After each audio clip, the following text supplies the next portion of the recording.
Hello everyone and welcome back to my channel. So this is the third part of the topic separation of substances. So इसके second part में हमने discuss किया था कि separation के क्या क्या methods होते हैं, वो भी solid mixtures में.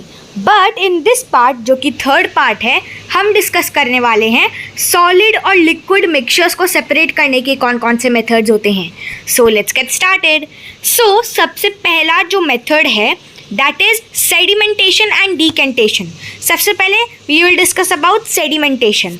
So sedimentation is the process of separating insoluble solid components mixed in a liquid by allowing them to settle down at the bottom of the container before draining away the liquid. So basically sedimentation एक ऐसा process है separation का जब insoluble solid components होता है या फिर जो अनवांटेड सॉलिड कंपोनेंट होता है एक लिक्विड में मिक्स किया हुआ, वो नीचे कंटेनर के सेटल हो जाता है, नीचे बैठ जाता है. जैसे अगर सैंड और वाटर का मेरे पास एक मिक्सचर है तो सैंड नीचे बैठ जाएगा, जमा हो जाएगा, कलेक्ट हो जाएगा, बेसिकली सेटल डाउन हो जाएगा बॉटम में एक कंटेनर के या फिर what ever the beaker I am using.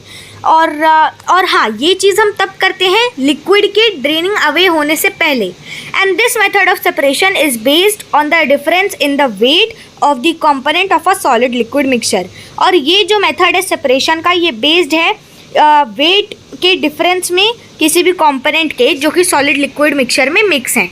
अब जैसे कि वाटर और सैंड की बात हो रही है, तो सैंड अगर नीचे सेटल डाउन होगा तो उसकी डेंसिटी वाटर से ज़्यादा होगी, okay, and may be density या फिर वेट ज़्यादा होगा. Okay, now moving ahead, in this method the mixture is kept undisturbed for some time so that the heavier insoluble solid component settle down at the bottom of the container. तो basically ये जो method है इसको हम होने के लिए कुछ समय तक छोड़ना पड़ता है हमें, जिस वजह से जो मिक्सचर है जिसमें इनसॉल्यूबल कंपोनेंट्स हैं वो सेटल डाउन धीरे धीरे होंगे और उन्हें सेटल डाउन होने में थोड़ा सा टाइम लगता है. तो इससे हम the solid component that settle downs, और जो सॉलिड कंपोनेंट जो सेटल होता है नीचे जमा हो जाता है सेडिमेंटेशन में, उसे हम सेडिमेंट बोलते हैं. Sedimentation is then followed by decantation in which the liquid is poured out carefully into another container without disturbing the sediment. अब sedimentation के बाद decantation होता है जिसमें जो एक कंटेनर में लिक्विड था, ओके, एंड उसमें नीचे लेट्स सपोज सैंड जमा हो गया थोड़ी देर बाद. अब हम इस कंटेनर का जितना भी लिक्विड है ऊपर, वो एक अलग कंटेनर में पोर आउट करेंगे सो दैट हमारा जो लिक्विड है वो सैंड से अलग हो जाएगा एंड सेडिमेंट को बिल्कुल डिस्टर्ब नहीं करेंगे. सेडिमेंट मीन्स जो हमारा सैंड नीचे जमा हुआ है, and thus the solid components are separated from the liquid. और ऐसे ही जो सॉलिड कंपोनेंट है वो लिक्विड से सेपरेट हो जाएगा. The process of pouring out the layer of clear liquid without disturbing the sediment is called decantation. और अब जब हमारे पास यहाँ पर सैंड जमा हो गया है एंड ये जो एक लेयर है ऊपर वाटर की, इसे जब हम एक और कंटेनर में पोर आउट करेंगे तो इस प्रोसेस को हम बोलेंगे decantation. So sedimentation and decantation methods are used at home while washing pulses in water. तो सेडिमेंटेशन और डिकेंटेशन का जो मेथड है वो हम यूज़ करते हैं घर में जब हमें पल्सेस को धोना होता है वाटर में. बेसिकली एक हमने बहुत बड़ा सा कंटेनर लिया, यहाँ पर हमारे वाटर को पोर किया एंड देन पल्सेस को यहाँ पर डाला. सो पल्सेस जो हमारा प्योर चीज़ है वो यहाँ पर कलेक्ट हो गया एंड जो ऊपर वाटर में जितने भी अनवांटेड चीज़ लाइटर जो हैं वेट में वो फ्लोट करेंगे, उसे हम सिंपली ड्रेन आउट कर देंगे. तो इस प्रोसेस को, ये जो दो पर्टिकुलर प्रोसेस हैं सेडिमेंटेशन और डिकेंटेशन, वो हमारे घर में भी यूज़ किए जाते हैं.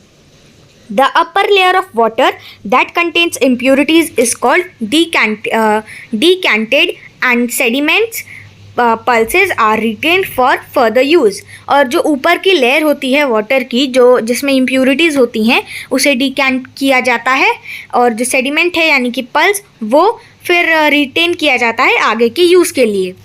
Now moving ahead comes the process of filtration. So the process of separating fine insoluble solid component suspended in a liquid by using a porous medium or filter is known as filtration. So basically जब basically एक ऐसा process separation का जब एकदम ही fine insoluble solid components होते हैं जो कि एक लिक्विड में मिक्स होते हैं और एक जब हम उन्हें सेपरेट करते हैं एक फ़िल्टर के थ्रू, उसे हम फिल्ट्रेशन बोलते हैं. We can see figure 3.5. यहाँ पर एक सीव है जिसकी मदद से फिल्ट्रेशन हो रहा है, राइट.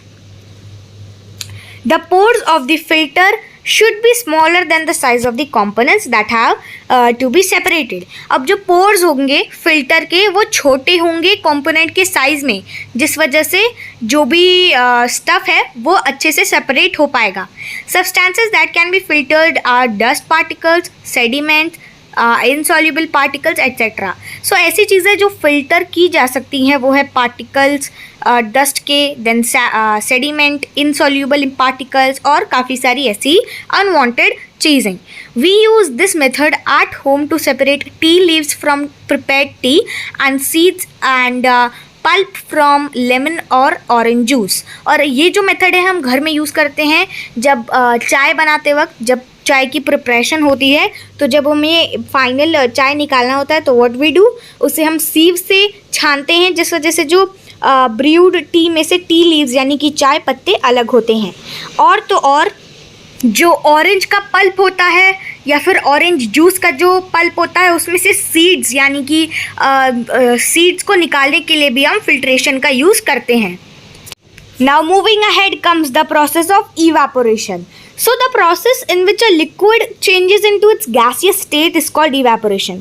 तो हम सबको पता है कि ऐसा प्रोसेस जब एक लिक्विड अपने गैस के स्टेट में बदलता है उसे हम इवेपोरेशन बोलते हैं.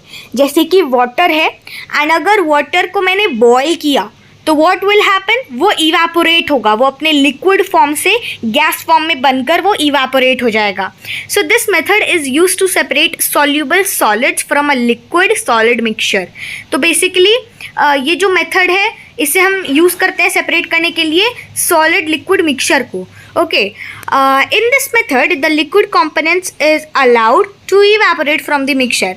अब इसमें क्या होता है कि अगर एक सॉलिड लिक्विड मिक्सचर है तो उसमें हम क्या करेंगे, या तो सनलाइट में या तो फिर हीट में या तो फिर बॉईल करके जितना भी लिक्विड होगा उसे इवेपोरेट कर देंगे and then we will be automatically left with the solid components, क्योंकि वो इवेपोरेट फिर नहीं हो सकता जब तक वो मेल्ट नहीं होगा. एंड अगर ऐसी वो चीज़ है जो मेल्ट हो सकती है तभी वो इवेपोरेट होगा, उससे पहले तो होगा नहीं, right. So is allowed to evaporate from the mixture and leaving behind the only solid component. as I told you, जितना भी liquid होगा वो evaporate हो जाएगा और जो solid component होगा सिर्फ वही बचेगा. Evaporation is used to obtain common salt from sea water. We can see figure 3.6. तो evaporation को हम इसीलिए भी यूज़ करते हैं कि जो सी वाटर है उसमें से हम कॉमन सॉल्ट को ऑब्टेन कर सकें. इस तरह से सॉल्ट ऑब्टेन किया जाता है. Sea water contains large amount of salt dissolve in it. जो सी वाटर होता है उसमें काफ़ी सारा सॉल्ट होता है जो उसमें डिजॉल्व होता है एंड उसे निकालने के लिए हम इवेपोरेशन का यूज़ करते हैं. And it is allowed to flow through narrow channels near coastal areas in its areas and is then collected in shallow ponds called salt pans. The water in these salt pans is allowed to dry in the sun. अब जो water होता है इन salt pans में इन्हें सुखा दिया जाता है सनलाइट में. Okay, and then as the water evaporates the solid crystals of salt are left behind. अब जैसे जैसे जो पानी है वो इवेपोरेट होगा तो सिर्फ हम सॉलिड कंपोनेंट के साथ तो बचेंगे, तो सिर्फ सॉलिड क्रिस्टल सॉल्ट के बच जाते हैं.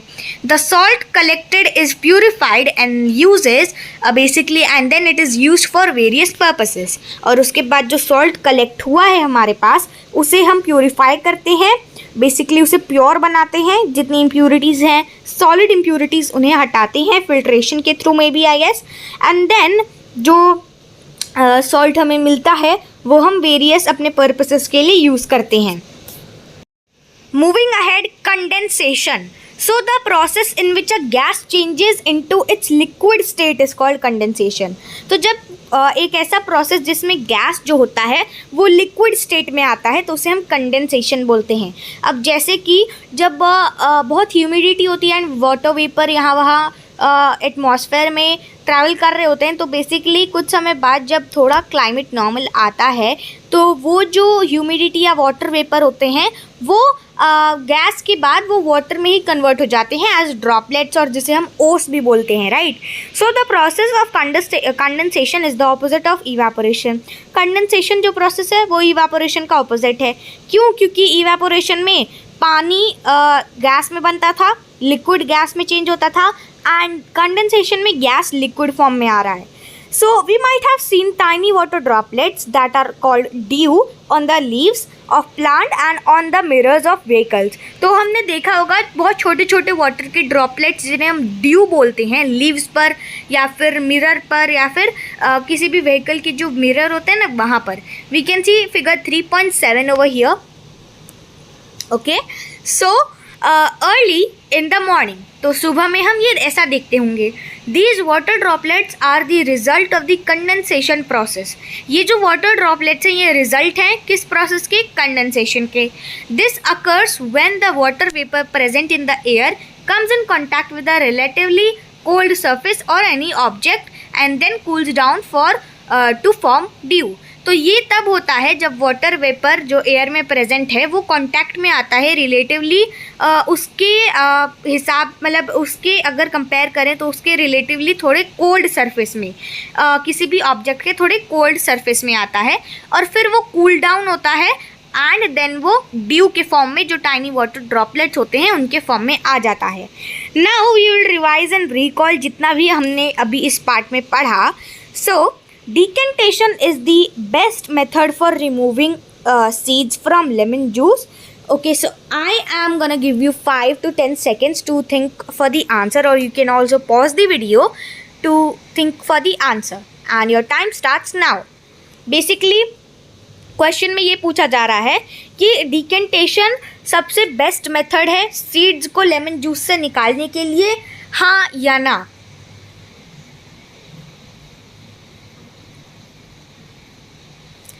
And your time's up. So very good, you all answered correct. Answer है इसका फॉल्स, क्योंकि डिकेंटेशन बेस्ट मेथड नहीं है। हम क्यों इतना करेंगे? पहले सेडिमेंटेशन करेंगे, जो सेडिमेंट बचेगा उसे केयरफुली डिस्टर्ब किए बिना डिकेंटेशन करेंगे। इतना कुछ करने का झंझट ही नहीं है। We can simply use a sieve. हम फिल्ट्रेशन कर सकते हैं जिससे लेमन जूस जो है वो सीव के थ्रू पास आउट कर जाएगा और सीड्स जो है वो वहीं पर रह जाएंगे। Simple as that. Second one says that a mixture of milk and water can be separated by sedimentation and decantation. And your time starts now. Basically question में ये पूछा गया है कि एक मिल्क और वाटर का मिक्सचर क्या हम उन्हें सेडिमेंटेशन और डिकेंटेशन से अलग कर सकते हैं?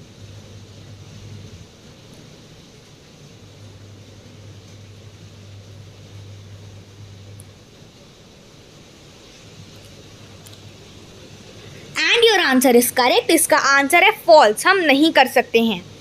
The third question says the preferred method to recover clear water from a bucket of muddy water is filtration, true और फॉल्स? बेसिकली ये पूछ रहे हैं कि जो मेथड प्रेफर किया जाता है क्लियर वाटर को गंदे पानी से रिकवर करने के लिए वो फिल्ट्रेशन है, ट्रू या false? And your time starts now.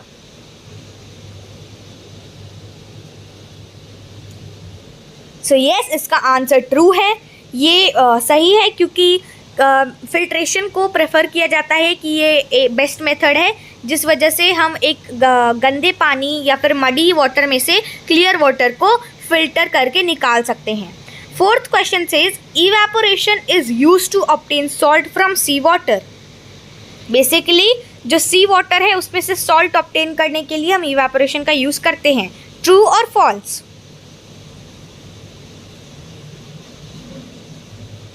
And yes, once again you all are correct. Evaporation से ही हम कॉमन सॉल्ट निकाल सकते हैं सी वाटर से। बेसिकली उसे हम चैनल पैंस में इकट्ठा करेंगे एंड देन वाटर को ड्राई होने देंगे। इवेपोरेट जब वो हो जाएगा then we'll be only left with the solid stuff जो कि हमारा सॉल्ट है। And with this we have reached to the end of this part. हमने इस पार्ट में काफ़ी कुछ पढ़ा, डिकेंटेशन और sedimentation, filtration, then condensation, evaporation के बारे में. I hope you all like the video and if you did then don't forget to share and subscribe the channel. अब इसके फोर्थ पार्ट में हम डिस्कस करेंगे सॉल्यूशन के बारे में, एक सॉल्यूशन क्या होता है. So stay tuned for the fourth part. We will meet again in the next video. Till then take care, bye bye and stay updated.